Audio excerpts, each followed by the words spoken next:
हाँ जी, ਅਸੀਂ UGC net Punjabi ਦੀ ਤਿਆਰੀ ਕਰ ਰਹੇ ਹਾਂ। ਅੱਜ ਅਸੀਂ ਪੰਜਾਬੀ ਸਾਹਿਤ ਨਾਲ ਰਿਲੇਟਡ ਕੁਐਸਚਨ ਕਰਾਂਗੇ। ਸਾਡਾ ਫਸਟ ਕੁਐਸਚਨ ਆ, ਪੰਜਾਬੀ ਸਾਹਿਤ ਦਾ ਮੁੱਢ ਕਿਹੜੀ ਸਦੀ ਵਿੱਚ ਵੱਜਦਾ ਹੈ? 8ਵੀਂ 9ਵੀਂ ਸਦੀ ਵਿੱਚ ਵੱਜਦਾ ਵਾ। ਠੀਕ ਹੈ, ਕਿਹਨਾਂ ਤੋਂ ਵੱਜਦਾ ਵਾ? ਨਾਥਾਂ ਜੋਗੀਆਂ ਦੀਆਂ ਰਚਨਾਵਾਂ ਤੋਂ ਵੱਜਦਾ ਵਾ। ਪੰਜਾਬੀ ਸਾਹਿਤ ਦੇ ਪਿਤਾਮਾ ਕਿਸ ਨੂੰ ਮੰਨਿਆ ਜਾਂਦਾ ਹੈ? ਬਾਬਾ ਸ਼ੇਖ ਫਰੀਦ ਜੀ ਨੂੰ। ਪੰਜਾਬੀ ਸੂਫੀ ਕਵਿਤਾ ਦੇ ਮੋਢੀ ਵੀ ਬਾਬਾ ਸ਼ੇਖ ਫਰੀਦ ਜੀ ਨੇ। ਠੀਕ ਹੈ, ਬਾਬਾ ਸ਼ੇਖ ਫਰੀਦ ਜੀ ਦੇ 112 ਸ਼ਲੋਕ ਨੇ ਤੇ 4 ਸ਼ਬਦ ਨੇ। ਨੋਟ ਕਰ ਲਓ, 112 ਸ਼ਬਦ ਨੇ ਤੇ 4 ਸ਼ਲੋਕ ਨੇ। ਪੰਜਾਬੀ ਸਾਹਿਤ ਦਾ ਪਿਤਾਮਾ ਬਾਬਾ ਫਰੀਦ ਜੀ। ਪੰਜਾਬੀ ਸੂਫੀ ਕਵਿਤਾ ਦਾ ਮੋਢੀ ਵੀ ਬਾਬਾ ਫਰੀਦ ਜੀ। ਪੰਜਾਬੀ ਦਾ ਪਹਿਲਾ ਪ੍ਰਮਾਣਿਕ ਕਵੀ ਵੀ ਬਾਬਾ ਸ਼ੇਖ ਫਰੀਦ ਜੀ। ਠੀਕ ਹੈ, ਜੇ ਤੁਹਾਨੂੰ ਕੁਐਸਚਨ ਆ ਜਾਂਦਾ ਵਾ ਕਿ ਆਧੁਨਿਕ ਪੰਜਾਬੀ ਕਵਿਤਾ ਦਾ ਮੋਢੀ ਕਵੀ ਕਿਸ ਨੂੰ ਮੰਨਿਆ ਜਾਂਦਾ ਹੈ, ਫਿਰ ਤੁਸੀਂ ਦੱਸੋਗੇ ਕਿ ਭਾਈ ਵੀਰ ਸਿੰਘ ਜੀ ਨੂੰ। ਆਧੁਨਿਕ ਪੁੱਛਿਆ ਵਾ, ਫਿਰ ਦੱਸੋਗੇ ਭਾਈ ਵੀਰ ਸਿੰਘ ਜੀ ਨੂੰ। ਆਧੁਨਿਕ ਪੰਜਾਬੀ ਕਵਿਤਾ ਦਾ ਮੋਢੀ ਭਾਈ ਵੀਰ ਸਿੰਘ ਜੀ। ਗੁਰਮਤਿ ਕਾਵਿ ਦੇ ਮੋਢੀ ਕਵੀ ਦਾ ਨਾਮ ਦੱਸੋ। ਸ਼੍ਰੀ ਗੁਰੂ ਨਾਨਕ ਦੇਵ ਜੀ। ਗੁਰਮਤਿ ਕਾਵਿ ਧਾਰਾ ਦਾ ਮੋਢੀ ਕਵੀ ਗੁਰੂ ਨਾਨਕ ਦੇਵ ਜੀ ਨੇ। ਪੰਜਾਬੀ ਕਿੱਸਾ ਕਾਵਿ ਦੇ ਮੋਢੀ ਕਵੀ ਦਾ ਨਾਮ ਦਮੋਦਰ। ਬਾਬਾ ਸ਼ੇਖ ਫਰੀਦ ਜੀ ਦੀ ਰਚਨਾ ਦੇ ਮੁੱਖ ਰੂਪ ਕਿਹੜੇ ਹਨ? ਸ਼ਬਦ ਤੇ ਸ਼ਲੋਕ। ਬਾਬਾ ਸ਼ੇਖ ਫਰੀਦ ਜੀ ਨੇ ਸ਼ਬਦ ਤੇ ਸ਼ਲੋਕਾਂ ਵਿੱਚ ਰਚਨਾ ਕੀਤੀ ਆ। ਸ਼੍ਰੀ ਗੁਰੂ ਗ੍ਰੰਥ ਸਾਹਿਬ ਜੀ ਵਿੱਚ ਸ਼ੇਖ ਫਰੀਦ ਜੀ ਦੀ ਕਿੰਨੀ ਰਚਨਾ ਸ਼ਾਮਿਲ ਹੈ? 112 ਸ਼ਲੋਕ ਅਤੇ 4 ਸ਼ਬਦ ਸ਼ਾਮਿਲ ਨੇ। 4 ਸ਼ਬਦ 2 ਰਾਗ ਆਸਾ ਵਿੱਚ ਆ ਤੇ 2 ਰਾਗ ਸੂਹੀ ਵਿੱਚ ਆ। ਕੋਈ 4 ਪੰਜਾਬੀ ਸੂਫੀ ਕਵੀਆਂ ਦੇ ਨਾਮ। ਬਾਬਾ ਸ਼ੇਖ ਫਰੀਦ ਜੀ, ਸ਼ਾਹ ਹੁਸੈਨ, ਬੁੱਲੇ ਸ਼ਾਹ ਤੇ ਸੁਲਤਾਨ ਬਾਹੂ। ਠੀਕ ਹੈ, ਸ਼ਾਹ ਹੁਸੈਨ ਦੀ ਪੰਜਾਬੀ ਵਿੱਚ ਰਚੀ ਰਚਨਾ ਦਾ ਮੁੱਖ ਰੂਪ ਕਿਹੜਾ ਹੈ? ਕਾਫੀਆਂ। ਸ਼ਾਹ ਹੁਸੈਨ ਨੇ ਕਾਫੀਆਂ ਦੀ ਰਚਨਾ ਕੀਤੀ ਆ। ਕਿੰਨੀਆਂ ਕਾਫੀਆਂ ਵਾ? 163। ਕਈ ਥਾਵਾਂ ਤੇ 162 ਵੀ ਮਿਲੇਗਾ ਤੁਹਾਨੂੰ। ਸੁਲਤਾਨ ਬਾਹੂ ਦਾ ਪੰਜਾਬੀ ਸਾਹਿਤ ਵਿੱਚ ਕਿਹੜਾ ਕਾਵਿ ਰੂਪ ਬਹੁਤ ਮੁਕਬਲ ਹੋਇਆ? ਸ਼ਹਰਫੀਆਂ। ਸੁਲਤਾਨ ਬਾਹੂ ਨੇ ਸ਼ਹਰਫੀਆਂ 'ਚ ਰਚਨਾ ਕੀਤੀ ਆ। ਇਹ ਸਾਰੇ ਕਾਵਿ ਰੂਪਾਂ ਦੇ ਅਸੀਂ ਵੀਡੀਓ ਬਣਾਈਆਂ ਅਲੱਗ-ਅਲੱਗ, ਤੁਸੀਂ ਉਹ ਦੇਖ ਲਿਓ। ਕਾਫੀਆਂ, ਸ਼ਬਦ, ਸ਼ਲੋਕ, ਸ਼ਹਰਫੀਆਂ, 12ਵਾਂ, 8ਵਾਂ, 7ਵਾਂ, ਇਹ ਸਾਰੀਆਂ ਵੀਡੀਓ ਸਾਡੇ ਚੈਨਲ 'ਤੇ ਹੈਗੀਆਂ ਵਾ, ਤੁਸੀਂ ਦੇਖ ਲਿਓ। ਸੁਲਤਾਨ ਬਾਹੂ ਦੀ ਰਚਨਾ ਦੇ ਅਖੀਰ ਵਿੱਚ ਆਮ ਤੌਰ 'ਤੇ ਕਿਹੜਾ ਸ਼ਬਦ ਪ੍ਰਚਲਿਤ ਹੈ? ਹੂ। ਹੂ ਦੀ ਹੇਕ ਹੁੰਦੀ ਉਹਨਾਂ ਦੀ। ਹੂ ਮਿਲਦਾ ਵਾ ਰਚਨਾ ਦੇ ਅਖੀਰ 'ਤੇ। ਬੁੱਲੇ ਸ਼ਾਹ ਜੀ ਦੀ ਰਚਨਾ ਦਾ ਕਿਹੜਾ ਰੂਪ ਪੰਜਾਬੀ ਸਾਹਿਤ ਵਿੱਚ ਵਧੇਰੇ ਪ੍ਰਚਲਿਤ ਹੋਇਆ? ਕਾਫੀਆਂ। ਬੁੱਲੇ ਸ਼ਾਹ ਨੇ ਕਾਫੀਆਂ 'ਚ ਰਚਨਾ ਕੀਤੀ ਆ। ਬੁੱਲੇ ਸ਼ਾਹ ਦੀ ਕਾਫੀਆਂ 156 ਕਾਫੀਆਂ ਨੇ। ਬੁੱਲੇ ਸ਼ਾਹ ਦੇ ਮੁਰਸ਼ਦ ਦਾ ਨਾਮ ਕੀ ਸੀ? ਸ਼ਾਹ ਅਨਾਇਤ। ਪੰਜਾਬੀ ਸਾਹਿਤ ਵਿੱਚ ਸਭ ਤੋਂ ਵੱਧ ਕਾਫੀਆਂ ਕਿਸ ਸੂਫੀ ਕਵੀ ਨੇ ਲਿਖੀਆਂ? ਖਵਾਜਾ ਗੁਲਾਮ ਫਰੀਦ ਜੀ ਨੇ। ਠੀਕ ਹੈ, ਗੁਲਾਮ ਫਰੀਦ ਜੀ ਸਾਡੇ ਅਖੀਰਲੇ ਸੂਫੀ ਕਵੀ ਹੋਏ ਨੇ। ਪੰਜਾਬੀ ਸੂਫੀ ਕਵਿਤਾ ਦਾ ਮੁੱਢ ਕਿਹੜੀ ਸਦੀ ਵਿੱਚ ਵੱਜਦਾ ਵਾ? 11ਵੀਂ 12ਵੀਂ ਸਦੀ ਵਿੱਚ ਵੱਜਦਾ ਵਾ। ਠੀਕ ਹੈ, ਪੰਜਾਬੀ ਸੂਫੀ ਕਵਿਤਾ ਪੁੱਛੀ ਆ, ਇਹ ਮੁੱਢ 11ਵੀਂ 12ਵੀਂ ਵਿੱਚ ਵੱਜਦਾ ਵਾ। ਗੁਰਮਤਿ ਕਾਵਿ ਦੇ ਵਿਕਾਸ ਵਿੱਚ ਕਿਹੜੇ ਸਿੱਖ ਗੁਰੂਆਂ ਦਾ ਯੋਗਦਾਨ ਰਿਹਾ ਹੈ? ਗੁਰੂ ਨਾਨਕ ਦੇਵ ਜੀ ਦਾ, ਗੁਰੂ ਅੰਗਦ ਦੇਵ ਜੀ, ਸ਼੍ਰੀ ਗੁਰੂ ਅਮਰਦਾਸ ਜੀ, ਸ਼੍ਰੀ ਗੁਰੂ ਰਾਮਦਾਸ ਜੀ, ਸ਼੍ਰੀ ਗੁਰੂ ਅਰਜਨ ਦੇਵ ਜੀ ਤੇ ਸ਼੍ਰੀ ਗੁਰੂ ਤੇਗ ਬਹਾਦਰ ਜੀ। ਪਹਿਲੇ 5 ਗੁਰੂ ਤੇ 9ਵੇਂ ਗੁਰੂ ਸ਼੍ਰੀ ਗੁਰੂ ਤੇਗ ਬਹਾਦਰ ਜੀ ਦਾ। ਠੀਕ ਹੈ, ਕਿਸ ਦੀ ਰਚਨਾ ਨੂੰ ਗੁਰਬਾਣੀ ਦੀ ਕੁੰਜੀ ਕਿਹਾ ਜਾਂਦਾ ਹੈ? ਭਾਈ ਗੁਰਦਾਸ ਜੀ ਦੀਆਂ ਵਾਰਾਂ ਨੂੰ। ਭਾਈ ਗੁਰਦਾਸ ਜੀ ਦੀਆਂ 39 ਵਾਰਾਂ ਨੇ। ਠੀਕ ਹੈ, 10 ਗੁਰੂਆਂ ਵਿੱਚੋਂ ਕਿੰਨੇ ਗੁਰੂ ਸਾਹਿਬਾਨਾਂ ਦੀ ਬਾਣੀ ਗੁਰੂ ਗ੍ਰੰਥ ਸਾਹਿਬ ਵਿੱਚ ਦਰਜ ਹੈ? 6 ਗੁਰੂਆਂ ਦੀ ਬਾਣੀ ਦਰਜ ਆ। ਠੀਕ ਹੈ, ਪਹਿਲੇ 5 ਗੁਰੂ ਤੇ 9ਵੇਂ ਗੁਰੂ ਤੇਗ ਬਹਾਦਰ ਜੀ ਦੀ। ਠੀਕ ਹੈ, ਗੁਰੂ ਗ੍ਰੰਥ ਸਾਹਿਬ ਦੀ ਸੰਪਾਦਨਾ ਕਿਸ ਨੇ ਕੀਤੀ? ਗੁਰੂ ਅਰਜਨ ਦੇਵ ਜੀ ਨੇ ਕੀਤੀ। ਸੰਪਾਦਨਾ ਕਿਸ ਸਾਲ ਵਿੱਚ ਕੀਤੀ ਗਈ? 1604 ਵਿੱਚ ਕੀਤੀ ਗਈ ਸੀ। ਠੀਕ ਹੈ, ਗੁਰੂ ਗ੍ਰੰਥ ਸਾਹਿਬ ਜੀ ਦੀ ਸੰਪਾਦਨਾ ਕਰਨ 'ਚ ਟੋਟਲ 4 ਸਾਲ ਲੱਗੇ ਸੀ, 1600 ਈਸਵੀ ਤੋਂ ਲੈ ਕੇ 1604 ਈਸਵੀ ਤੱਕ। ਗੁਰੂ ਗ੍ਰੰਥ ਸਾਹਿਬ ਵਿੱਚ ਰਚਨਾ ਕਿੰਨੇ ਰਾਗਾਂ ਵਿੱਚ ਰਚੀ ਗਈ? 31 ਰਾਗ ਨੇ। ਸ਼੍ਰੀ ਗੁਰੂ ਗ੍ਰੰਥ ਸਾਹਿਬ ਜੀ ਵਿੱਚ ਟੋਟਲ 31 ਰਾਗ ਨੇ। ਠੀਕ ਹੈ, ਗੁਰੂ ਨਾਨਕ ਦੇਵ ਜੀ ਨੇ ਕਿੰਨੇ ਰਾਗਾਂ ਵਿੱਚ ਰਚਨਾ ਰਚੀ? 19 ਰਾਗਾਂ ਵਿੱਚ। ਗੁਰੂ ਨਾਨਕ ਦੇਵ ਜੀ ਨੇ 19 ਰਾਗ ਵਰਤੇ ਨੇ 31 ਰਾਗਾਂ ਵਿੱਚੋਂ। ਸ਼੍ਰੀ ਗੁਰੂ ਨਾਨਕ ਦੇਵ ਜੀ ਦੀਆਂ ਪ੍ਰਮੁੱਖ ਰਚਨਾਵਾਂ ਦੇ ਨਾਮ ਲਿਖੋ। ਜਪਜੀ ਸਾਹਿਬ, ਆਸਾ ਦੀ ਵਾਰ, ਪੱਟੀ, ਸਿੱਧਗੋਸ਼ਟ, 12ਵਾਂ ਤੁਖਾਰੀ। 12ਵਾਂ ਤੁਖਾਰੀ ਰਾਗ ਵਿੱਚ ਵਾ ਤੇ ਗੁਰੂ ਅਰਜਨ ਦੇਵ ਜੀ ਦਾ 12ਵਾਂ ਮਾਜ਼ ਰਾਗ ਵਿੱਚ ਆ। ਠੀਕ ਹੈ, ਗੁਰੂ ਨਾਨਕ ਦੇਵ ਜੀ ਨੇ 12ਵਾਂ ਦੀ ਰਚਨਾ ਤੁਖਾਰੀ ਰਾਗ ਵਿੱਚ ਕੀਤੀ ਹੈ। ਸ਼੍ਰੀ ਗੁਰੂ ਨਾਨਕ ਦੇਵ ਜੀ ਨੇ ਕਿੰਨੀਆਂ ਵਾਰਾਂ ਲਿਖੀਆਂ? 3 ਵਾਰਾਂ। ਸ਼੍ਰੀ ਗੁਰੂ ਨਾਨਕ ਦੇਵ ਜੀ ਦੁਆਰਾ ਰਚੀਆਂ ਵਾਰਾਂ ਦੇ ਨਾਮ ਆਸਾ ਦੀ ਵਾਰ, ਮਾਜ਼ ਦੀ ਵਾਰ ਤੇ ਮਲਹਾਰ ਦੀ ਵਾਰ। 3 ਵਾਰਾਂ ਦੀ ਰਚਨਾ ਕੀਤੀ ਆ। ਵਾਰ ਆਸਾ, ਵਾਰ ਮਾਜ਼, ਵਾਰ ਮਲਹਾਰ। ਲੱਖ ਖੁਸ਼ੀਆਂ ਪਾਸ਼ਾਈਆਂ ਜੇ ਸਤਿਗੁਰ ਨਦਰ ਕਰੇ। ਤੁਕ ਕਿਸ ਗੁਰੂ ਕਵੀ ਦੀ ਹੈ? ਗੁਰੂ ਨਾਨਕ ਦੇਵ ਜੀ ਦੀ। ਮਨ ਜੀਤੇ ਜਗਜੀਤ, ਤੁਕ ਕਿਸ ਗੁਰੂ ਕਵੀ ਦੀ ਹੈ? ਗੁਰੂ ਨਾਨਕ ਦੇਵ ਜੀ ਦੀ। ਨਾਮ ਖੁਮਾਰੀ ਨਾਨਕਾ ਚੜੀ ਰਹੇ ਦਿਨ ਰਾਤ, ਤੁਕ ਕਿਸ ਗੁਰੂ ਕਵੀ ਦੀ ਹੈ? ਗੁਰੂ ਨਾਨਕ ਦੇਵ ਜੀ ਦੀ। ਮਿੱਠਤ ਨੀਵੀਂ ਨਾਨਕਾ ਗੁਣ ਚੰਗਿਆਈਆਂ ਤਤ, ਤੁਕ ਕਿਸ ਗੁਰੂ ਕਵੀ ਦੀ ਹੈ? ਇਹ ਵੀ ਸ਼੍ਰੀ ਗੁਰੂ ਨਾਨਕ ਦੇਵ ਜੀ ਦੀ ਆ। ਸ਼੍ਰੀ ਗੁਰੂ ਅੰਗਦ ਦੇਵ ਜੀ ਨੇ ਆਪਣੀ ਰਚਨਾ ਕਿਸ ਕਾਵਿ ਰੂਪ ਵਿੱਚ ਰਚੀ? ਸ਼ਲੋਕ ਕਾਵਿ ਰੂਪ ਵਿੱਚ। ਗੁਰੂ ਅੰਗਦ ਦੇਵ ਜੀ ਦੇ ਕਿੰਨੇ ਸ਼ਲੋਕ ਨੇ? 63 ਸ਼ਲੋਕ ਨੇ। ਕਈ ਥਾਵਾਂ 'ਤੇ ਤੁਹਾਨੂੰ 62 ਵੀ ਮਿਲੇਗਾ। ਸ਼੍ਰੀ ਗੁਰੂ ਅਮਰਦਾਸ ਜੀ ਨੇ ਕਿੰਨੇ ਰਾਗਾਂ ਵਿੱਚ ਬਾਣੀ ਰਚੀ? 17 ਰਾਗਾਂ ਵਿੱਚ। ਸ਼੍ਰੀ ਗੁਰੂ ਗ੍ਰੰਥ ਸਾਹਿਬ ਜੀ ਦਾ ਆਰੰਭ ਕਿਸ ਬਾਣੀ ਨਾਲ ਹੁੰਦਾ ਹੈ? ਜਪਜੀ ਸਾਹਿਬ ਨਾਲ ਹੁੰਦਾ ਵਾ, ਜੋ ਸ਼੍ਰੀ ਗੁਰੂ ਨਾਨਕ ਦੇਵ ਜੀ ਦੀ ਬਾਣੀ ਆ। ਗੁਰੂ ਸਾਹਿਬਾਨਾਂ ਦੀਆਂ ਬਾਣੀਆਂ ਵਿੱਚੋਂ ਕਿਸ ਰਚਨਾ ਨੂੰ ਗੁਰਸਿੱਖ ਲਈ ਨਿਤਨੇਮ ਬਾਣੀ ਦਾ ਦਰਜਾ ਪ੍ਰਾਪਤ ਹੈ? ਜਪਜੀ ਸਾਹਿਬ ਨੂੰ। ਸ਼੍ਰੀ ਗੁਰੂ ਅਮਰਦਾਸ ਜੀ ਦੀਆਂ ਪ੍ਰਮੁੱਖ ਬਾਣੀਆਂ ਦੇ ਨਾਮ ਲਿਖੋ। ਆਨੰਦ ਸਾਹਿਬ, ਪੱਟੀ ਤੇ ਵਾਰਾਂ। ਆਨੰਦ ਸਾਹਿਬ ਗੁਰੂ ਅਮਰਦਾਸ ਜੀ ਦੀ ਰਚਨਾਵਾਂ। ਠੀਕ ਆ, ਇਹ ਇੰਪੋਰਟੈਂਟ ਆ, ਮਿਲਾਨ ਕਰਨ 'ਚ ਕੁਐਸਚਨ ਆ ਜਾਂਦਾ ਇਹ। ਸ਼੍ਰੀ ਗੁਰੂ ਰਾਮਦਾਸ ਜੀ ਨੇ ਕਿੰਨੀਆਂ ਅਧਿਆਤਮਿਕ ਵਾਰਾਂ ਰਚੀਆਂ? 8 ਵਾਰਾਂ ਰਚੀਆਂ ਨੇ। ਚੌਥੇ ਗੁਰੂ ਨੇ 8 ਵਾਰਾਂ ਦੀ ਰਚਨਾ ਕੀਤੀ ਆ। ਠੀਕ ਹੈ। ਸ਼੍ਰੀ ਗੁਰੂ ਗ੍ਰੰਥ ਸਾਹਿਬ ਵਿੱਚ ਟੋਟਲ 22 ਵਾਰਾਂ ਨੇ। 21 ਵਾਰਾਂ ਗੁਰੂਆਂ ਦੀਆਂ ਨੇ ਤੇ 22ਵੀਂ ਵਾਰ ਸੱਤਾ ਬਲਵੰਡ ਜੀ ਦੀ ਆ। ਠੀਕ ਹੈ। ਸ਼੍ਰੀ ਗੁਰੂ ਰਾਮਦਾਸ ਜੀ ਦੀ ਪ੍ਰਮੁੱਖ ਰਚਨਾ ਦਾ ਨਾਮ ਲਿਖੋ। ਛਕੇ ਸੰਤ। ਸ਼੍ਰੀ ਗੁਰੂ ਅਰਜਨ ਦੇਵ ਜੀ ਨੇ ਕਿੰਨੇ ਰਾਗਾਂ ਵਿੱਚ ਬਾਣੀ ਰਚੀ? 30 ਰਾਗਾਂ ਵਿੱਚ। ਸ਼੍ਰੀ ਗੁਰੂ ਅਰਜਨ ਦੇਵ ਜੀ ਨੇ ਕਿੰਨੇ ਰਾਗਾਂ ਵਿੱਚ ਬਾਣੀ ਰਚੀ? 30 ਰਾਗਾਂ ਵਿੱਚ ਰਚੀ ਆ। ਟੋਟਲ 31 ਰਾਗ ਨੇ। ਸਭ ਤੋਂ ਵੱਧ ਰਾਗ ਗੁਰੂ ਅਰਜਨ ਦੇਵ ਜੀ ਨੇ ਵਰਤੇ ਨੇ, 30 ਰਾਗ। ਸ਼੍ਰੀ ਗੁਰੂ ਗ੍ਰੰਥ ਸਾਹਿਬ ਜੀ ਦੇ 31 ਰਾਗਾਂ ਵਿੱਚੋਂ ਸ਼੍ਰੀ ਗੁਰੂ ਅਰਜਨ ਦੇਵ ਜੀ ਨੇ ਕਿਹੜਾ ਰਾਗ ਛੱਡਿਆ ਸੀ? ਜੈ ਜੈਵੰਤੀ। ਅਖੀਰਲਾ ਰਾਗ ਜੈ ਜੈਵੰਤੀ ਆ। ਜੈ ਜੈਵੰਤੀ ਰਾਗ ਗੁਰੂ ਅਰਜਨ ਦੇਵ ਜੀ ਨੇ ਨਹੀਂ ਵਰਤਿਆ। ਪਹਿਲਾ ਰਾਗ ਸ੍ਰੀ ਰਾਗ ਆ ਤੇ ਅਖੀਰਲਾ ਰਾਗ ਜੈ ਜੈਵੰਤੀ ਆ। ਠੀਕ ਹੈ। ਗੁਰੂ ਅਰਜਨ ਦੇਵ ਜੀ ਨੇ 30 ਰਾਗਾਂ ਵਿੱਚ ਰਚਨਾ ਕੀਤੀ ਆ। ਸ਼੍ਰੀ ਗੁਰੂ ਗ੍ਰੰਥ ਸਾਹਿਬ ਜੀ ਵਿੱਚ ਕਿੰਨੀਆਂ ਅਧਿਆਤਮਿਕ ਵਾਰਾਂ ਹਨ? 22। ਸਿੱਖ ਗੁਰੂਆਂ ਵਿੱਚੋਂ ਪਹਿਲੇ ਅਧਿਆਤਮਕ ਵਾਰਕਾਰ ਕਿਹੜੇ ਹਨ? ਗੁਰੂ ਨਾਨਕ ਦੇਵ ਜੀ। ਇਹਨਾਂ ਦੀਆਂ 3 ਵਾਰਾਂ ਨੇ।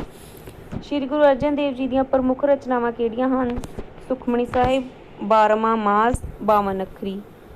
ਗੁਰੂ ਅਰਜਨ ਦੇਵ ਜੀ ਨੇ 12ਵਾਂ ਮਾਜ਼ ਲਿਖਿਆ ਵਾ। ਠੀਕ ਹੈ। ਗੁਰੂ ਅਰਜਨ ਦੇਵ ਜੀ ਨੇ 12ਵਾਂ ਮਾਜ਼ ਵਿੱਚ ਰਚਨਾ ਕੀਤੀ ਆ। ਗੁਰੂ ਨਾਨਕ ਦੇਵ ਜੀ ਨੇ 12ਵਾਂ ਤੁਖਾਰੀ ਵਿੱਚ ਰਚਿਆ ਵਾ।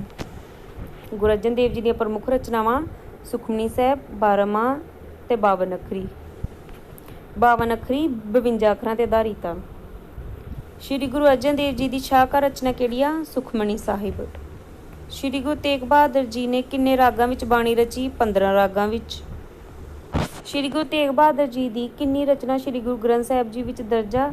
57 ਸ਼ਲੋਕ ਨੇ ਤੇ 59 ਸ਼ਬਦ ਨੇ।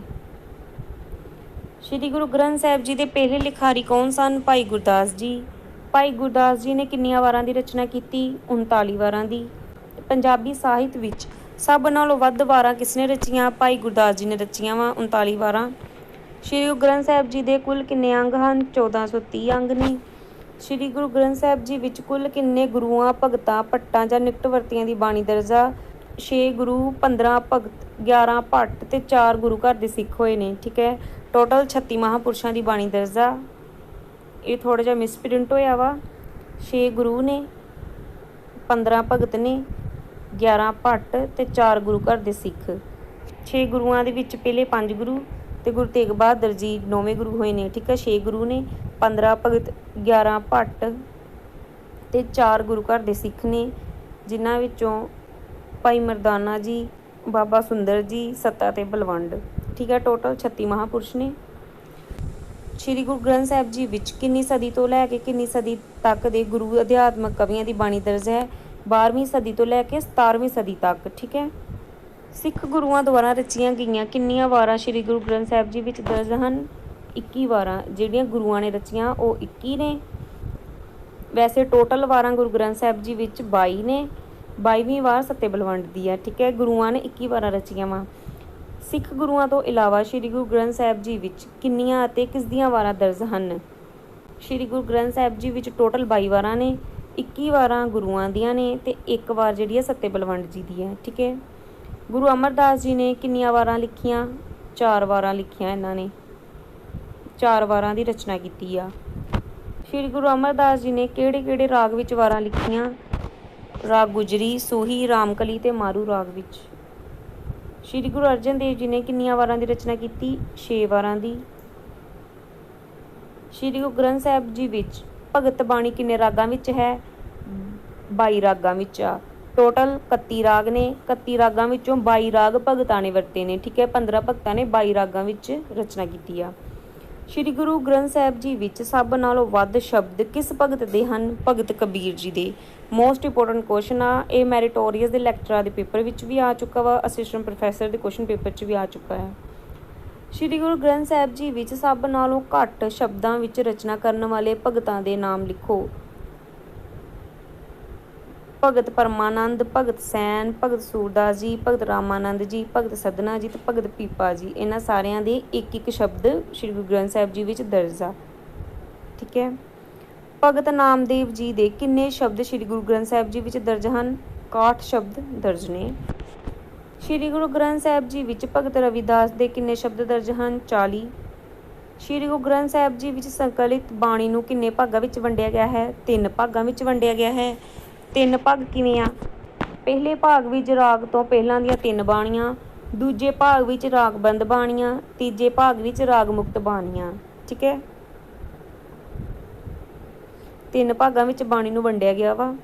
ਸ਼੍ਰੀ ਗੁਰੂ ਗ੍ਰੰਥ ਸਾਹਿਬ ਜੀ ਵਿੱਚ ਸਿੱਖ ਗੁਰੂਆਂ ਦੀਆਂ ਬਾਣੀਆਂ ਕਿਸ ਤਰਤੀਬ ਵਿੱਚ ਸੰਕਲਿਤ ਕੀਤੀਆਂ ਗਈਆਂ ਹਨ? ਗੁਰੂ ਕਰਮ ਦੇ ਅਨੁਸਾਰ, ਠੀਕ ਹੈ।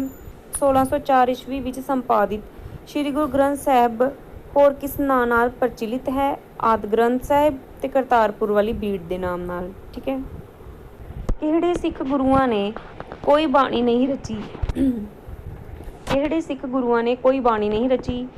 6ਵੇਂ ਗੁਰੂ ਹਰਗੋਬਿੰਦ ਸਾਹਿਬ ਜੀ ਨੇ, 7ਵੇਂ ਗੁਰੂ ਹਰਰਾਏ ਜੀ ਤੇ 8ਵੇਂ ਗੁਰੂ ਹਰਕ੍ਰਿਸ਼ਨ ਜੀ ਨੇ। ਗੁਰੂ ਹਰਗੋਬਿੰਦ ਸਾਹਿਬ ਜੀ, ਸ਼੍ਰੀ ਗੁਰੂ ਹਰਰਾਏ ਜੀ ਤੇ ਸ਼੍ਰੀ ਗੁਰੂ ਹਰਕ੍ਰਿਸ਼ਨ ਜੀ, ਇਹਨਾਂ ਨੇ ਕੋਈ ਬਾਣੀ ਦੀ ਰਚਨਾ ਨਹੀਂ ਕੀਤੀ। ਕਿਹੜੇ ਸਿੱਖ ਗੁਰੂ ਜੀ ਨੇ ਸ਼੍ਰੀ ਗੁਰੂ ਗ੍ਰੰਥ ਸਾਹਿਬ ਜੀ ਦਾ ਪੁਨਰ ਸੰਪਾਦਨ ਕਰਵਾਇਆ? ਗੁਰੂ ਗੋਬਿੰਦ ਸਿੰਘ ਜੀ ਨੇ ਕਰਵਾਇਆ ਸੀ। ਸ਼੍ਰੀ ਗੁਰੂ ਗੋਬਿੰਦ ਸਿੰਘ ਜੀ ਨੇ ਸ਼੍ਰੀ ਗੁਰੂ ਗ੍ਰੰਥ ਸਾਹਿਬ ਜੀ ਦੇ ਪੁਨਰ ਸੰਪਾਦਨ ਵਿੱਚ ਕਿਸ ਗੁਰੂ ਦੀ ਰਚਨਾ ਨੂੰ ਸ਼ਾਮਿਲ ਕੀਤਾ? 9ਵੇਂ ਗੁਰੂ ਦੀ ਰਚਨਾ ਨੂੰ ਸ਼ਾਮਿਲ ਕੀਤਾ ਸੀ, ਗੁਰੂ ਤੇਗ ਬਹਾਦਰ ਜੀ ਦੀ। ਸ਼੍ਰੀ ਗੁਰੂ ਗੋਬਿੰਦ ਸਿੰਘ ਜੀ ਨੇ ਸ਼੍ਰੀ ਗੁਰੂ ਗ੍ਰੰਥ ਸਾਹਿਬ ਜੀ ਦੇ ਪੁਨਰ ਸੰਪਾਦਨ ਵਿੱਚ ਸ਼੍ਰੀ ਗੁਰੂ ਗ੍ਰੰਥ ਸਾਹਿਬ ਨੂੰ ਲਿਖਣ ਦਾ ਕੰਮ ਕਿਸ ਨੂੰ ਸੌਂਪਿਆ? ਭਾਈ ਮਨੀ ਸਿੰਘ ਜੀ ਨੂੰ। ਗੁਰੂ ਗੋਬਿੰਦ ਸਿੰਘ ਜੀ ਨੇ ਭਾਈ ਮਨੀ ਸਿੰਘ ਜੀ ਨੂੰ ਲਿਖਣ ਦਾ ਕੰਮ ਸੌਂਪਿਆ ਸੀ ਤੇ ਗੁਰੂ ਅਰਜਨ ਦੇਵ ਜੀ ਨੇ ਭਾਈ ਗੁਰਦਾਸ ਜੀ ਨੂੰ ਸੌਂਪਿਆ ਸੀ, ਠੀਕ ਹੈ। ਸ਼੍ਰੀ ਗੁਰੂ ਗੋਬਿੰਦ ਸਿੰਘ ਜੀ ਨੇ ਸ਼੍ਰੀ ਗੁਰੂ ਗ੍ਰੰਥ ਸਾਹਿਬ ਜੀ ਦੇ ਪੁਨਰ ਸੰਪਾਦਨਾ ਵਿੱਚ ਸ਼੍ਰੀ ਗੁਰੂ ਗ੍ਰੰਥ ਸਾਹਿਬ ਨੂੰ ਲਿਖਣ ਦਾ ਕੰਮ ਕਿੱਥੇ ਸੰਪੂਰਨ ਕੀਤਾ? ਦਮਦਮਾ ਸਾਹਿਬ ਵਿੱਚ ਕੀਤਾ ਸੀ, ਠੀਕ ਹੈ।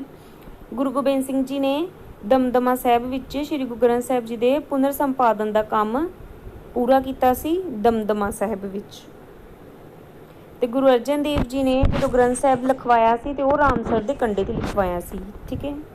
ਸ਼੍ਰੀ ਗੁਰੂ ਗੋਬਿੰਦ ਸਿੰਘ ਜੀ ਦੁਆਰਾ ਗੁਰੂ ਗ੍ਰੰਥ ਸਾਹਿਬ ਦੇ ਪੁਨਰ ਸੰਪਾਦਨ ਵਾਲੀ ਬੀੜ ਨੂੰ ਕਿਸ ਨਾਂ ਨਾਲ ਜਾਣਿਆ ਜਾਂਦਾ ਹੈ? ਦਮਦਮੀ ਬੀੜ ਦੇ ਨਾਮ ਨਾਲ। ਕਿਸ ਸਿੱਖ ਗੁਰੂ ਜੀ ਨੇ ਸ਼੍ਰੀ ਗੁਰੂ ਗ੍ਰੰਥ ਸਾਹਿਬ ਜੀ ਨੂੰ ਗੁਰੂ ਦਾ ਦਰਜਾ ਦਿੱਤਾ? ਗੁਰੂ ਗੋਬਿੰਦ ਸਿੰਘ ਜੀ ਨੇ ਦਿੱਤਾ ਸੀ। ਪੰਜਾਬੀ ਵਿੱਚ ਕਿੱਸਾ ਕਿਸ ਭਾਸ਼ਾ ਦੇ ਪ੍ਰਭਾਵ ਹੇਠ ਪੈਦਾ ਹੋਇਆ? ਅਰਬੀ ਫਾਰਸੀ ਦੇ ਪ੍ਰਭਾਵ ਹੇਠ। ਕਿੱਸੇ ਤੋਂ ਕੀ ਭਾਵ ਹੈ? ਕਿੱਸਾ ਕਵਿਤਾ ਦਾ ਇੱਕ ਅਜਿਹਾ ਰੂਪ ਹੈ ਜਿਸ ਵਿੱਚ ਲੰਮੀ ਪ੍ਰੀਤ ਕਹਾਣੀ ਨੂੰ ਬਿਆਨ ਕੀਤਾ ਗਿਆ ਹੁੰਦਾ ਹੈ। ਕਿਸੇ ਵਿੱਚ ਪ੍ਰੀਤ ਕਹਾਣੀ ਨੂੰ ਬਿਆਨ ਕੀਤਾ ਜਾਂਦਾ ਵਾ। ਦਮੋਦਰ ਦੇ ਕਿਸੇ ਹੀ ਰਾਂਝੇ ਦਾ ਅੰਤ ਦੁਖਾਂਤਕ ਹੈ ਜਾਂ ਸੁਖਾਂਤਕ? ਸੁਖਾਂਤਕ ਆ। ਮੋਸਟ ਇੰਪੋਰਟੈਂਟ ਕੁਐਸਚਨ ਆ ਇਹ। ਪੰਜਾਬੀ ਵਿੱਚ ਕਿਹੜਾ ਕਿੱਸਾ ਸਭ ਨਾਲੋਂ ਵੱਧ ਕਿੱਸੇਕਾਰਾਂ ਨੇ ਲਿਖਿਆ? ਹੀਰ ਰਾਂਝਾ। ਹੀਰ ਰਾਂਝੇ ਨੂੰ ਸਾਰਿਆਂ ਨੇ ਲਿਖਿਆ ਵਾ। ਹੀਰ ਰਾਂਝੇ ਦੇ ਕਿੱਸੇ ਨੂੰ ਸਾਰੇ ਕਿੱਸੇਕਾਰਾਂ ਨੇ ਲਿਖਿਆ ਵਾ। ਸਭ ਤੋਂ ਵੱਧ ਹੀਰ ਰਾਂਝੇ ਦਾ ਕਿੱਸਾ ਲਿਖਿਆ ਗਿਆ ਵਾ। ਦਮੋਦਰ ਨੇ ਹੀਰ ਰਾਂਝੇ ਦਾ ਕਿੱਸਾ ਕਿਸ ਛੰਦ ਵਿੱਚ ਲਿਖਿਆ? ਦਵਈਆ ਛੰਦ ਵਿੱਚ। ਪੰਜਾਬੀ ਸਾਹਿਤ ਦੇ ਪ੍ਰਮੁੱਖ ਕਿੱਸਿਆਂ ਦੇ ਨਾਮ? ਕਿੱਸਾ ਹੀਰ ਰਾਂਝਾ, ਸੱਸੀ ਪੁੰਨੂ, ਸੋਹਣੀ ਮਹੀਵਾਲ, ਮਿਰਜ਼ਾ ਸਾਹਿਬਾ, ਯੂਸਫ ਜ਼ੁਲੈਖਾ, ਲੈਲਾ ਮਜਨੂ, ਸ਼੍ਰੀ ਫਰਹਾਦ। ਪੰਜਾਬ ਦੀ ਪ੍ਰੀਤ ਗਾਥਾ ਨਾਲ ਸੰਬੰਧਿਤ ਕਿੱਸੇ ਕਿਹੜੇ ਹਨ? ਹੀਰ ਰਾਂਝਾ, ਸੋਹਣੀ ਮਹੀਵਾਲ, ਮਿਰਜ਼ਾ ਸਾਹਿਬਾ। ਇਹ ਪੰਜਾਬ ਨਾਲ ਸੰਬੰਧਿਤ ਨੇ। ਸ਼੍ਰੀ ਫਰਹਾਦ ਦਾ ਕਥਾ ਪਿਛੋਕੜ ਕਿਸ ਪਰੰਪਰਾ ਨਾਲ ਸੰਬੰਧਿਤ ਹੈ? ਇਰਾਨੀ ਨਾਲ। ਮਿਰਜ਼ਾ ਸਾਹਿਬਾ ਦਾ ਕਥਾ ਪਿਛੋਕੜ ਕਿਸ ਪਰੰਪਰਾ ਨਾਲ ਸੰਬੰਧਿਤ ਹੈ? ਇਸਲਾਮੀ ਨਾਲ। ਲੈਲਾ ਮਜਨੂ ਦਾ ਕਥਾ ਪਿਛੋਕੜ ਕਿਸ ਪਰੰਪਰਾ ਨਾਲ ਸੰਬੰਧਿਤ ਹੈ? ਅਰਬੀ ਨਾਲ। ਹੀਰ ਰਾਂਝੇ ਦਾ ਇਸਲਾਮੀ ਨਾਲ ਆ। ਯੂਸਫ ਜ਼ੁਲੈਖਾ ਦਾ ਵੀ ਇਬਰਾਨੀ ਨਾਲ ਆ, ਠੀਕ ਹੈ। ਪੂਰਨ ਭਗਤ ਦਾ ਕਥਾ ਪਿਛੋਕੜ ਕਿਸ ਪਰੰਪਰਾ ਨਾਲ ਸੰਬੰਧਿਤ ਹੈ? ਪੰਜਾਬੀ ਨਾਲ। ਸੱਸੀ ਪੁੰਨੂ ਯੂਨਾਨੀ ਨਾਲ ਸੰਬੰਧਿਤ ਆ। ਰਾਜਾ ਰਸਾਲੂ ਪੰਜਾਬੀ ਨਾਲ। ਭਰਥਰੀ ਹਰੀ ਦਾ ਕਥਾ ਪਿਛੋਕੜ ਵੀ ਪੰਜਾਬੀ ਨਾਲ ਸੰਬੰਧਿਤ ਹੈ। ਜੂਨਾ ਮੋੜ ਪੰਜਾਬ ਦੇ ਕਿਸ ਖੇਤਰ ਦੀ ਲੋਕ ਗਾਥਾ ਹੈ? ਮਾਲਵੇ ਦੀ। ਦੁੱਲਾ ਭੱਟੀ ਵੀ ਮਾਲਵੇ ਦੀ ਲੋਕ ਗਾਥਾ ਵਾ।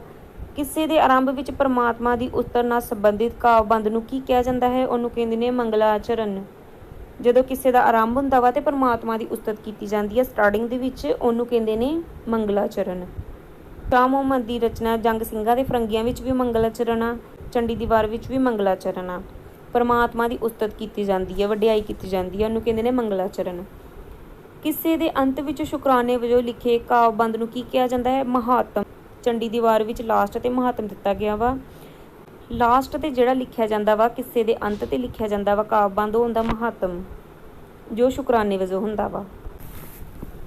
ਮਿਰਜ਼ਾ ਸਾਹਿਬਾ ਦਾ ਕਿੱਸਾ ਸਭ ਤੋਂ ਪਹਿਲਾਂ ਕਿਸ ਕਿੱਸਾਕਾਰ ਨੇ ਲਿਖਿਆ? ਪੀਲੂ ਨੇ। ਮਿਰਜ਼ਾ ਸਾਹਿਬਾ ਦਾ ਕਿੱਸਾ ਛੰਦਾਬੰਦੀ ਦੇ ਕਿਸ ਰੂਪ ਵਿੱਚ ਰਚਿਆ? ਸੱਦ ਕਾਵਿ ਰੂਪ ਵਿੱਚ ਰਚਿਆ ਗਿਆ ਵਾ। ਕਿ ਮਿਰਜ਼ਾ ਸਾਹਿਬਾ ਦਾ ਕਿੱਸਾ ਪੀਲੂ ਨੇ ਕਿਸ ਲਿਪੀ ਵਿੱਚ ਅੰਕਿਤ ਕੀਤਾ? ਕਿਸੇ ਲਿਪੀ ਵਿੱਚ ਅੰਕਿਤ ਨਹੀਂ ਆ, ਇਹ ਮੌਖਿਕ ਰੂਪ ਵਿੱਚ ਪ੍ਰਾਪਤ ਹੁੰਦਾ ਵਾ। ਠੀਕ ਹੈ। ਹਾਫਿਜ਼ ਬਰਖੁਰਦਾਰ ਦੁਆਰਾ ਲਿਖੇ ਗਏ ਕਿੱਸਿਆਂ ਦੇ ਨਾਮ। ਮਿਰਜ਼ਾ ਸਾਹਿਬਾ, ਸੱਸੀ ਪੁੰਨੂ, ਯੂਸਫ ਜ਼ੁਲੈਖਾ। ਸੱਸੀ ਪੁੰਨੂ ਅਤੇ ਯੂਸਫ ਜ਼ੁਲੈਖਾ ਦਾ ਕਿੱਸਾ ਪੰਜਾਬੀ ਵਿੱਚ ਪਹਿਲੀ ਵਾਰ ਕਿਸ ਕਿੱਸਾਕਾਰਾਂ ਨੇ ਲਿਖਿਆ? ਹਾਫਿਜ਼ ਬਰਖੁਰਦਾਰ ਨੇ ਲਿਖਿਆ। ਕਿੱਸੇਕਾਰ ਦਾ ਹੀਰ ਰਾਂਝੇ ਦਾ ਕਿੱਸਾ ਪੰਜਾਬੀ ਵਿੱਚ ਸਭ ਨਾਲੋਂ ਵੱਧ ਮਕਬੂਲ ਹੋਇਆ। ਵਾਰਿਸ ਸ਼ਾਹ ਦੀ ਹੀਰ। ਵਾਰਿਸ ਸ਼ਾਹ ਨੇ ਕਿੱਸਾ ਹੀਰ ਕਿਸ ਛੰਦ ਵਿੱਚ ਰਚਿਆ? ਬੈਂਤ ਛੰਦ ਵਿੱਚ। ਵਾਰਿਸ ਸ਼ਾਹ ਦਾ ਕਿੱਸਾ ਹੀਰ ਦੁਖਾਂਤਕ ਸੀ ਜਾਂ ਸੁਖਾਂਤਕ? ਦੁਖਾਂਤਕ ਆ। ਪੂਰਨ ਭਗਤ ਦਾ ਕਿੱਸਾ ਪੰਜਾਬੀ ਵਿੱਚ ਕਿਸ ਕਵੀ ਨੇ ਲਿਖਿਆ? ਕਾਦਰ ਯਾਰ ਨੇ। ਪੰਜਾਬੀ ਸਾਹਿਤ ਵਿੱਚ ਸਭ ਨਾਲੋਂ ਵੱਧ ਕਿੱਸੇ ਕਿਸ ਕਿੱਸੇਕਾਰ ਨੇ ਲਿਖੇ? ਅਹਿਮਦ ਯਾਰ ਨੇ। ਮੋਸਟ ਇੰਪੋਰਟੈਂਟ ਕੁਐਸਚਨ ਆ ਮਾਸਟਰ ਕੇਡਰ ਲਈ। ਅਹਿਮਦ ਯਾਰ ਨੇ ਸਭ ਤੋਂ ਵੱਧ ਕਿੱਸੇ ਲਿਖੇ ਨੇ।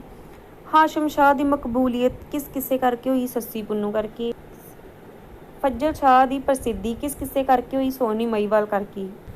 ਪੰਜਾਬੀ ਵਿੱਚ ਕਿਸ ਕਿੱਸੇਕਾਰ ਨੇ ਪਹਿਲੀ ਵਾਰ ਦੁਖਾਂਤਕ ਕਿੱਸਾ ਰਚਿਆ? ਪੀਲੂ ਨੇ। ਮਿਰਜ਼ਾ ਸਾਹਿਬਾ। ਕਿਹੜਾ ਕਿੱਸਾਕਾਰ ਮਹਾਰਾਜਾ ਰਣਜੀਤ ਸਿੰਘ ਦਾ ਦਰਬਾਰੀ ਕਵੀ ਸੀ? ਹਾਸ਼ਮ ਸ਼ਾਹ। ਪੰਜਾਬੀ ਦਾ ਕਿਹੜਾ ਕਿੱਸਾਕਾਰ ਹੈ ਜਿਸ ਨੂੰ ਸੂਫੀ ਕਵੀ ਹੋਣ ਦਾ ਮਾਣ ਵੀ ਹਾਸਲ ਹੈ? ਹਾਸ਼ਮ ਸ਼ਾਹ ਨੂੰ। ਹਾਸ਼ਮ ਸ਼ਾਹ ਕਿੱਸਾਕਾਰ ਵੀ ਆ ਤੇ ਸੂਫੀ ਕਵੀ ਵੀ ਆ। ਪੰਜਾਬੀ ਵਿੱਚ ਹਾਸ਼ਮ ਸ਼ਾਹ ਨੂੰ ਸੂਫੀ ਕਵੀ ਹੋਣ ਦਾ ਮਾਣ ਹਾਸਲ ਕਿਉਂ ਹੈ? ਕਿਉਂਕਿ ਸੂਫੀ ਵਿਚਾਰਧਾਰਾ ਵਾਲੇ ਦੋਹੜਿਆਂ ਦੀ ਰਚਨਾ ਕੀਤੀ ਇਹਨਾਂ ਨੇ। ਹਾਸ਼ਮ ਸ਼ਾਹ ਨੇ ਦੋਹੜੇ ਲਿਖੇ ਆ, ਸੂਫੀ ਵਿਚਾਰਧਾਰਾ ਵਾਲੇ ਆ। ਠੀਕ ਹੈ। ਪੰਜਾਬੀ ਕਿੱਸਾ ਕਾਵਿ ਦਾ ਪਤਨ ਕਿਹੜੀ ਸਦੀ ਵਿੱਚ ਹੁੰਦਾ ਹੈ? 20ਵੀਂ ਸਦੀ ਵਿੱਚ। ਪੰਜਾਬੀ ਭਾਸ਼ਾ ਵਿੱਚ ਗੁਰੂ ਗੋਬਿੰਦ ਸਿੰਘ ਜੀ ਦੀ ਸ਼ਾਹਕਾਰ ਰਚਨਾ ਕਿਹੜੀ ਹੈ? ਚੰਡੀ ਦੀ ਵਾਰ। ਚੰਡੀ ਦੀ ਵਾਰ ਨੂੰ ਹੋਰ ਕਿਸ ਨਾਮ ਨਾਲ ਜਾਣਿਆ ਜਾਂਦਾ ਹੈ? ਵਾਰ ਭਗਉਤੀ ਕੀ। ਪੰਜਾਬੀ ਸਾਹਿਤ ਦੀ ਪਹਿਲੀ ਬੀਰ ਰਸੀ ਕਲਾਸੀਕਲ ਵਾਰ ਕਿਹੜੀ ਹੈ? ਚੰਡੀ ਦੀ ਵਾਰ। ਚੰਡੀ ਦੀ ਵਾਰ ਦਸ਼ਮ ਗ੍ਰੰਥ ਵਿੱਚ ਦਰਜ ਆ। ਗੁਰੂ ਗੋਬਿੰਦ ਸਿੰਘ ਜੀ ਦੀ ਰਚਨਾ ਵਾ। ਦਸ਼ਮ ਗ੍ਰੰਥ 'ਚ 14 ਬਾਣੀਆਂ ਦਰਜ ਆ। ਠੀਕ ਹੈ। ਚੰਡੀ ਦੀ ਵਾਰ ਨੂੰ ਵਾਰ ਭਗਉਤੀ ਕੀ ਵਾਰ ਵੀ ਕਿਹਾ ਜਾਂਦਾ ਵਾ।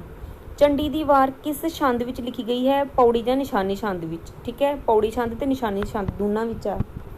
ਨਜ਼ਾਬਤ ਨੇ ਪੰਜਾਬੀ ਵਿੱਚ ਕਿਸ ਵਾਰ ਦੀ ਰਚਨਾ ਕੀਤੀ? ਨਾਦਰ ਸ਼ਾਹ ਦੀ ਵਾਰ ਦੀ। ਨਾਦਰ ਸ਼ਾਹ ਦੀ ਵਾਰ ਦੀਆਂ ਕੁੱਲ ਕਿੰਨੀਆਂ ਪੌੜੀਆਂ ਹਨ? 86। ਸ਼ਾਹ ਮੁਹੰਮਦ ਦੀ ਪ੍ਰਮੁੱਖ ਰਚਨਾ ਦਾ ਕੀ ਨਾਮ ਹੈ? ਜੰਗ ਸਿੰਘਾਂ ਤੇ ਫਰੰਗੀਆਂ ਜਾਂ ਜੰਗਨਾਮਾ ਸ਼ਾਹ ਮੁਹੰਮਦ। ਦੋ ਨਾਮ ਨੇ, ਜੰਗਨਾਮਾ ਸਿੰਘਾਂ ਤੇ ਫਰੰਗੀਆਂ, ਜੰਗਨਾਮਾ ਸ਼ਾਹ ਮੁਹੰਮਦ। ਸ਼ਾਹ ਮੁਹੰਮਦ ਨੇ ਜੰਗਨਾਮਾ ਕਿਹੜੇ ਛੰਦ 'ਚ ਲਿਖਿਆ ਵਾ? ਬੈਂਤ ਛੰਦ ਵਿੱਚ। ਭਾਈ ਵੀਰ ਸਿੰਘ ਦੇ ਕੋਈ ਦੋ ਕਾਵਿ ਸੰਗ੍ਰਹਿਆਂ ਦੇ ਨਾਮ? ਮਟਕ ਹੁਲਾਰੇ ਤੇ ਕੰਮ ਦੀ ਕਲਾਈ। ਪੰਜਾਬ ਦਾ 6ਵਾਂ ਦਰਿਆ ਕਿਸ ਕਵੀ ਨੂੰ ਹੋਣ ਦਾ ਮਾਣ ਹੈ? ਪ੍ਰੋਫੈਸਰ ਪੂਰਨ ਸਿੰਘ ਜੀ ਨੂੰ। ਪੰਜਾਬੀ ਸਾਹਿਤ ਵਿੱਚ ਛੰਦ ਮੁਕਤ ਕਵਿਤਾ ਦਾ ਮੋਢੀ ਕਵੀ ਕੌਣ ਹੈ? ਪ੍ਰੋਫੈਸਰ ਪੂਰਨ ਸਿੰਘ ਜੀ। ਇਹਨਾਂ ਨੇ ਛੰਦ ਮੁਕਤ ਕਵਿਤਾ ਰਚੀ ਆ। ਛੰਦ ਮੁਕਤ ਕਵਿਤਾ ਨੂੰ ਸਲਾਨੀ ਛੰਦ ਦਾ ਨਾਮ ਦਿੱਤਾ ਇਹਨਾਂ ਨੇ। ਪ੍ਰੋਫੈਸਰ ਪੂਰਨ ਸਿੰਘ ਦੀਆਂ ਰਚਨਾਵਾਂ ਦੇ ਨਾਮ ਖੁੱਲੇ ਘੁੰਡ, ਖੁੱਲੇ ਅਸਮਾਨੀ ਰੰਗ ਤੇ ਖੁੱਲੇ ਮੈਦਾਨ। 3 ਕਾਵਿ ਸੰਗ੍ਰਹਿ ਨੇ ਇਹਨਾਂ ਦੇ। ਪ੍ਰੋਫੈਸਰ ਮੋਹਨ ਸਿੰਘ ਦੀਆਂ ਕੋਈ 3 ਰਚਨਾਵਾਂ ਦੇ ਨਾਮ? ਸਾਵੇਂ ਪੱਤਰ, ਕਸੂੰਬੜਾ, ਵੱਡਾ ਵੇਲਾ। ਬਾਵਾ ਬਲਵੰਤ ਕਿਸ ਕਾਵਿਧਾਰਾ ਦਾ ਕਵੀ ਹੈ? ਪ੍ਰਗਤੀਵਾਦੀ ਕਵੀ ਆ। ਪੰਜਾਬੀ ਸਾਹਿਤ ਦੀ ਕਿਸੇ ਇੱਕ ਮਹਾਨ ਕਵਿੱਤਰੀ ਦਾ ਨਾਮ ਲਿਖੋ। ਅੰਮ੍ਰਿਤਾ ਪ੍ਰੀਤਮ। ਅੰਮ੍ਰਿਤਾ ਪ੍ਰੀਤਮ ਨੂੰ ਕਿਹੜੇ-ਕਿਹੜੇ ਨਾਮੀ ਅਵਾਰਡ ਪ੍ਰਾਪਤ ਹੋਏ ਹਨ? ਪੰਜਾਬੀ ਸਾਹਿਤ ਅਕਾਦਮੀ ਅਵਾਰਡ, ਭਾਰਤੀ ਸਾਹਿਤ ਅਕਾਦਮੀ ਅਵਾਰਡ ਤੇ ਗਿਆਨਪੀਠ ਅਵਾਰਡ। ਅੰਮ੍ਰਿਤਾ ਪ੍ਰੀਤਮ ਦੀ ਕਿਸ ਰਚਨਾ ਨੂੰ ਸਾਹਿਤ ਅਕਾਦਮੀ ਅਵਾਰਡ ਪ੍ਰਾਪਤ ਹੋਇਆ? ਸੁਨੇਹੜੇ ਕਾਵਿ ਰੂਪ ਤੇ ਪ੍ਰਾਪਤ ਹੋਇਆ ਸੀ। ਸੁਨੇਹੜੇ ਕਾਵਿ ਸੰਗ੍ਰਹਿ ਤੇ ਪ੍ਰਾਪਤ ਹੋਇਆ। ਅੰਮ੍ਰਿਤਾ ਪ੍ਰੀਤਮ ਦੀ ਕਿਸ ਰਚਨਾ ਨੂੰ ਗਿਆਨਪੀਠ ਪੁਰਸਕਾਰ ਪ੍ਰਾਪਤ ਹੋਇਆ? ਕਾਗਜ਼ ਤੇ ਕਨਵੈਂਸ ਨੂੰ। ਇਹ ਯਾਦ ਰੱਖਣਾ ਵਾ, ਗਿਆਨਪੀਠ ਕਿਹਦੇ ਤੇ ਪ੍ਰਾਪਤ ਹੋਇਆ ਵਾ? ਕਾਗਜ਼ ਤੇ ਕਨਵੈਂਸ ਤੇ। ਸਾਹਿਤ ਅਕਾਡਮੀ ਅਵਾਰਡ ਸੁਨੇਹੜੇ ਤੇ। ਕਿਹੜੇ ਆਧੁਨਿਕ ਕਾਲ ਦੇ ਕਵੀ ਨੂੰ ਬਿਰਹਾਂ ਦਾ ਸੁਲਤਾਨ ਕਿਹਾ ਜਾਂਦਾ ਹੈ? ਸ਼ਿਵ ਕੁਮਾਰ ਬਟਾਲਵੀ ਨੂੰ। ਸ਼ਿਵ ਕੁਮਾਰ ਬਟਾਲਵੀ ਦੀ ਆਰੰਭਿਕ ਕਵਿਤਾ ਕਿਸ ਕਿਸਮ ਦੀ ਸੀ? ਸਟੇਜੀ ਕਵਿਤਾ ਸੀ। ਸ਼ਿਵ ਕੁਮਾਰ ਬਟਾਲਵੀ ਦੇ ਕਾਵਨਾਟ ਦਾ ਨਾਮ ਲਿਖੋ। ਲੂਣਾ। ਇਹ ਇਹਨਾਂ ਦਾ ਮਹਾਕਾਵ ਆ ਲੂਣਾ। ਸ਼ਿਵ ਕੁਮਾਰ ਬਟਾਲਵੀ ਦੀ ਕਿਸ ਰਚਨਾ ਨੂੰ ਭਾਰਤੀ ਸਾਹਿਤ ਅਕਾਦਮੀ ਅਵਾਰਡ ਪ੍ਰਾਪਤ ਹੋਇਆ? ਲੂਣਾ। ਅਵਾਰਡ ਤੁਸੀਂ ਸਾਰੇ ਯਾਦ ਕਰਨੇ ਨੇ, ਕਿਹੜੇ ਕਵੀ ਨੂੰ, ਕਿਹਦੇ ਤੇ ਮਿਲਿਆ ਤੇ ਕਿਹੜਾ ਅਵਾਰਡ ਮਿਲਿਆ। ਠੀਕ ਹੈ। ਆਧੁਨਿਕ ਪੰਜਾਬੀ ਕਵਿਤਾ ਵਿੱਚ ਮਨੋਵਿਗਿਆਨਿਕ ਧਾਰਾ ਦਾ ਇੱਕੋ ਇੱਕ ਸੁਪ੍ਰਸਿੱਧ ਕਵੀ ਕਿਹੜਾ ਹੈ? ਜਸਵੰਤ ਸਿੰਘ ਨੇਕੀ ਮਨੋਵਿਗਿਆਨਿਕ ਧਾਰਾ ਦਾ ਵਾ। ਠੀਕ ਹੈ। ਪੰਜਾਬੀ ਸਾਹਿਤ ਵਿੱਚ ਵਾਰਤਕ ਦਾ ਜਨਮ ਕਦੋਂ ਹੁੰਦਾ ਹੈ? 16ਵੀਂ ਸਦੀ ਵਿੱਚ ਸ਼੍ਰੀ ਗੁਰੂ ਨਾਨਕ ਦੇਵ ਜੀ ਦੇ ਜੀਵਨ ਨਾਲ ਸੰਬੰਧਿਤ ਸਾਖੀਆਂ ਨਾਲ, ਜਨਮ ਸਾਖੀਆਂ ਨਾਲ। ਠੀਕ ਹੈ। ਪੁਰਾਤਨ ਪੰਜਾਬੀ ਵਾਰਤਕ ਤੇ ਅਸੀਂ ਸਾਰੀਆਂ ਵੀਡੀਓ ਬਣਾ ਕੇ ਪਾਈਆਂ ਹੋਈਆਂ ਹੈ। ਜਨਮ ਸਾਖੀਆਂ, ਟੀਕੇ, ਪਰਚੀਆਂ, ਗੋਸਟ, ਤੁਸੀਂ ਉਹ ਵੀਡੀਓ ਦੇਖ ਲਿਓ, ਪਲੇਲਿਸਟ 'ਚ ਤੁਹਾਨੂੰ ਮਿਲ ਜਾਣਗੀਆਂ। ਆਧੁਨਿਕ ਪੰਜਾਬੀ ਵਾਰਤਕ ਦਾ ਮੋਢੀ ਕੌਣ ਹੈ? ਸ਼ਰਧਾ ਰਾਮ ਫਲੋਰੀ। ਇਹਨਾਂ ਦੀਆਂ ਦੋ ਵਾਰਤਕ ਰਚਨਾਵਾਂ ਕਿਹੜੀਆਂ ਵਾ? ਸਿੱਖਾਂ ਦੇ ਰਾਜ ਦੀ ਵਿੱਥਿਆ ਤੇ ਪੰਜਾਬੀ ਬਾਤਚੀਤ। ਇਹਨਾਂ ਦੀ ਰਚਨਾਵਾਂ ਯਾਦ ਕਰਨੀਆਂ ਵਾ, ਪੇਪਰ ਵਿੱਚ ਪੁੱਛ ਲਈ ਜਾਂਦੀਆਂ ਵਾ, ਮਿਲਾਨ ਕਰਨ 'ਚ ਕੁਐਸਚਨ ਆਉਂਦਾ ਵਾ। ਪੰਜਾਬੀ ਵਾਰਤਕ ਦੀ ਪ੍ਰਾਥਮਿਕ ਰਚਨਾ ਕਿਹੜੀ ਹੈ? ਪੁਰਾਤਨ ਜਨਮ ਸਾਖੀ। ਪੁਰਾਤਨ ਜਨਮ ਸਾਖੀ ਨੂੰ ਹੋਰ ਕਿਹੜੇ ਨਾਂ ਨਾਲ ਜਾਣਿਆ ਜਾਂਦਾ ਹੈ? ਵਲਾਇਤ ਵਾਲੀ ਜਨਮ ਸਾਖੀ, ਹਾਫਜ਼ਾਬਾਦ ਵਾਲੀ ਜਨਮ ਸਾਖੀ, ਦੇਹਰਾਦੂਨ ਵਾਲੀ ਜਨਮ ਸਾਖੀ। ਠੀਕ ਹੈ। ਆਧੁਨਿਕ ਨਿਬੰਧ ਰਚਨਾ ਦਾ ਮੁੱਢ ਕਿਹੜੀ ਸਦੀ ਵਿੱਚ ਵੱਜਦਾ ਹੈ? 20ਵੀਂ ਸਦੀ ਵਿੱਚ। ਅੰਗਰੇਜ਼ਾਂ ਨੂੰ ਪੰਜਾਬ, ਪੰਜਾਬੀ ਅਤੇ ਪੰਜਾਬੀਅਤ ਦੀ ਜਾਣਕਾਰੀ ਦੇਣ ਦੇ ਮਨੋਰਥ ਨਾਲ ਕਿਹੜੀਆਂ ਦੋ ਪੰਜਾਬੀ ਕਿਤਾਬਾਂ ਦੀ ਰਚਨਾ ਕੀਤੀ ਗਈ ਸੀ? ਸਿੱਖਾਂ ਦੇ ਰਾਜ ਦੀ ਵਿੱਥਿਆ ਤੇ ਪੰਜਾਬੀ ਬਾਤਚੀਤ। ਇਹ ਸ਼ਰਧਾ ਰਾਮ ਫਲੋਰੀ ਨੇ ਲਿਖੀ ਸੀ। ਕਿਉਂ ਲਿਖੀਆਂ ਸੀ? ਅੰਗਰੇਜ਼ਾਂ ਦੇ ਕਹਿਣ ਤੇ ਲਿਖੀਆਂ ਸੀ। ਆਧੁਨਿਕ ਪੰਜਾਬੀ ਸਾਹਿਤ ਵਿੱਚ ਸਵੈ ਜੀਵਨੀ ਲਿਖਣ ਦੀ ਵਾਰਤਕ ਪਰੰਪਰਾ ਕਿਸ ਰਚਨਾ ਨਾਲ ਸ਼ੁਰੂ ਹੁੰਦੀ ਹੈ? ਪ੍ਰਿੰਸੀਪਲ ਤੇਜਾ ਸਿੰਘ ਦੀ ਸਵੈ ਜੀਵਨੀ ਆਰਸੀ ਨਾਲ। ਅੰਮ੍ਰਿਤਾ ਪ੍ਰੀਤਮ ਦੀ ਸਵੈ ਜੀਵਨੀ ਦਾ ਨਾਮ ਰਸੀਦੀ ਟਿਕਟ। ਦਲੀਪ ਕੌਰ ਟਿਵਾਣਾ ਦੀ ਸਵੈ ਜੀਵਨੀ ਦਾ ਨਾਮ ਨੰਗੇ ਪੈਰਾਂ ਦਾ ਸਫ਼ਰ। ਮੋਸਟ ਇੰਪੋਰਟੈਂਟ ਕੁਐਸਚਨ ਆ, ਮਿਲਾਨ ਕਰਨ ਵਿੱਚ ਆ ਜਾਂਦਾ ਹੈ। ਆਧੁਨਿਕ ਪੰਜਾਬੀ ਨਾਵਲ ਦਾ ਮੁੱਢ ਕਿਸ ਸਦੀ ਵਿੱਚ ਵੱਜਦਾ ਹੈ? 19ਵੀਂ ਸਦੀ ਵਿੱਚ। ਆਧੁਨਿਕ ਪੰਜਾਬੀ ਕਹਾਣੀ ਦਾ ਮੁੱਢ ਕਿਸ ਸਦੀ ਵਿੱਚ ਵੱਜਦਾ ਹੈ? 20ਵੀਂ ਸਦੀ ਵਿੱਚ। ਨਾਵਲ ਦਾ 19ਵੀਂ ਵਿੱਚ ਤੇ ਕਹਾਣੀ ਦਾ 20ਵੀਂ ਸਦੀ ਵਿੱਚ। ਆਧੁਨਿਕ ਪੰਜਾਬੀ ਨਾਵਲ ਦਾ ਮੋਢੀ ਨਾਵਲਕਾਰ ਕੌਣ ਹੈ? ਭਾਈ ਵੀਰ ਸਿੰਘ ਜੀ। ਇਹਨਾਂ ਨੇ ਸੁੰਦਰੀ ਨਾਵਲ ਲਿਖਿਆ ਵਾ। ਆਧੁਨਿਕ ਕਲਾਸੀਕਲ ਪੰਜਾਬੀ ਨਾਵਲ ਦਾ ਮੁੱਢ ਕਿਸ ਨਾਵਲਕਾਰ ਨਾਲ ਵੱਜਦਾ ਹੈ? ਨਾਨਕ ਸਿੰਘ ਨਾਲ। ਪੰਜਾਬੀ ਸਾਹਿਤ ਵਿੱਚ ਸਭ ਨਾਲੋਂ ਵੱਧ ਨਾਵਲ ਕਿਸ ਨੇ ਲਿਖੇ? ਨਾਨਕ ਸਿੰਘ ਜੀ ਨੇ ਲਿਖੇ ਨੇ। ਨਾਨਕ ਸਿੰਘ ਦਾ ਪੰਜਾਬੀ ਵਿੱਚ ਲਿਖਿਆ ਪਹਿਲਾ ਨਾਵਲ ਕਿਹੜਾ ਹੈ? ਮਤਰੇਈ ਮਾਂ। ਇਹ ਮਾਸਟਰ ਕਿਹੜਾ ਪੰਜਾਬੀ 'ਚ ਕੁਐਸਚਨ ਆ ਚੁੱਕਾ ਵਾ। ਨਾਨਕ ਸਿੰਘ ਦਾ ਮਤਰੇਈ ਮਾਂ ਨਾਵਲ ਕਦੋਂ ਪ੍ਰਕਾਸ਼ਿਤ ਹੋਇਆ? 1927 ਵਿੱਚ। ਪੰਜਾਬੀ ਵਿੱਚ ਗਿਆਨਪੀਠ ਅਵਾਰਡ ਵਿਜੇਤਾ ਨਾਵਲਕਾਰ ਦਾ ਨਾਮ ਗੁਰਦਿਆਲ ਸਿੰਘ। ਪੰਜਾਬ ਦੇ ਪੰਜਾਬੀ ਭਾਸ਼ਾ ਦੇ ਕੋਈ ਦੋ ਅਜੇ ਅਧਿਆਪਕਾਂ ਦੇ ਨਾਮ ਲਿਖੋ ਜਿਨ੍ਹਾਂ ਨੂੰ ਭਾਰਤ ਸਰਕਾਰ ਵੱਲੋਂ ਪੰਜਾਬੀ ਵਿਸ਼ੇ ਭਾਸ਼ਾ ਵਿੱਚ ਨੈਸ਼ਨਲ ਅਵਾਰਡ ਪ੍ਰਾਪਤ ਹੋਇਆ ਹੈ। ਡਾਕਟਰ ਪਰਮਜੀਤ ਸਿੰਘ ਕਲਸੀ ਤੇ ਸ਼੍ਰੀ ਬਲਰਾਜ ਸ਼ਰਮਾ। ਨਾਵਲਕਾਰ ਗੁਰਦਿਆਲ ਸਿੰਘ ਦੇ ਕੋਈ ਦੋ ਨਾਵਲਾਂ ਦੇ ਨਾਮ ਪਰਸਾ, ਅਨਹੋਏ, ਕਵੇਲਾ, ਮੜੀ ਦਾ ਦੀਵਾ, ਅੰਨੇ ਘੋੜੇ ਦਾ ਦਾਨ ਤੇ ਅੱਧ ਚਾਨਣੀ ਰਾਤ। ਇਹ ਕੁਐਸਚਨ ਪੇਪਰ 'ਚ ਆ ਜਾਂਦਾ ਵਾ। ਪੰਜਾਬੀ ਵਿੱਚ ਚੇਤਨਾ ਪ੍ਰਵਾਹ ਸ਼ੈਲੀ ਦਾ ਨਾਵਲਕਾਰ ਕਿਸ ਨੂੰ ਮੰਨਿਆ ਜਾਂਦਾ ਹੈ? ਸੁਰਜੀਤ ਸਿੰਘ ਸੇਠੀ ਨੂੰ। ਮੋਸਟ ਇੰਪੋਰਟੈਂਟ ਕੁਐਸਚਨ ਆ, ਚੇਤਨਾ ਪ੍ਰਵਾਹ ਵਾਲੀ ਸ਼ੈਲੀ ਵਰਤੀ ਇਹਨਾਂ ਨੇ। ਪੰਜਾਬੀ ਵਿੱਚ ਆਂਚਲਿਕ ਨਾਵਲਕਾਰ ਕਿਸ ਨੂੰ ਮੰਨਿਆ ਗਿਆ ਹੈ? ਰਾਮ ਸਰੂਪ ਅਨਖੀ ਨੂੰ। ਗੁਰਦਿਆਲ ਸਿੰਘ ਨੇ ਵੀ ਆਂਚਲਿਕ ਨਾਵਲ ਦੀ ਰਚਨਾ ਕੀਤੀ ਆ। ਪੰਜਾਬੀ ਵਿੱਚ ਇਤਿਹਾਸਿਕ ਨਾਵਲ ਲਿਖਣ ਵਾਲਾ ਨਾਵਲਕਾਰ ਕੌਣ ਹੈ? ਕਰਨਲ ਨਰਿੰਦਰਪਾਲ ਸਿੰਘ। ਇਹਨਾਂ ਨੇ ਇਤਿਹਾਸਿਕ ਨਾਵਲ ਲਿਖੇ ਨੇ। ਤੂਤਾਂ ਵਾਲਾ ਖੂਹ ਨਾਵਲ ਕਿਸ ਦੀ ਰਚਨਾ ਹੈ? ਸੋਹਣ ਸਿੰਘ ਸ਼ੀਤਲ ਦੀ। ਹਾਂਜੀ, ਬਾਕੀ ਕੁਐਸਚਨ ਅਸੀਂ ਅਗਲੀ ਵੀਡੀਓ 'ਚ ਡਿਸਕਸ ਕਰਾਂਗੇ। ਇਹ ਸੀ ਸਾਡਾ ਪਾਰਟ 1। ਜੇ ਤੁਹਾਨੂੰ ਵੀਡੀਓ ਪਸੰਦ ਆਈ ਹੈ ਲਾਈਕ ਤੇ ਸ਼ੇਅਰ ਜ਼ਰੂਰ ਕਰਿਓ।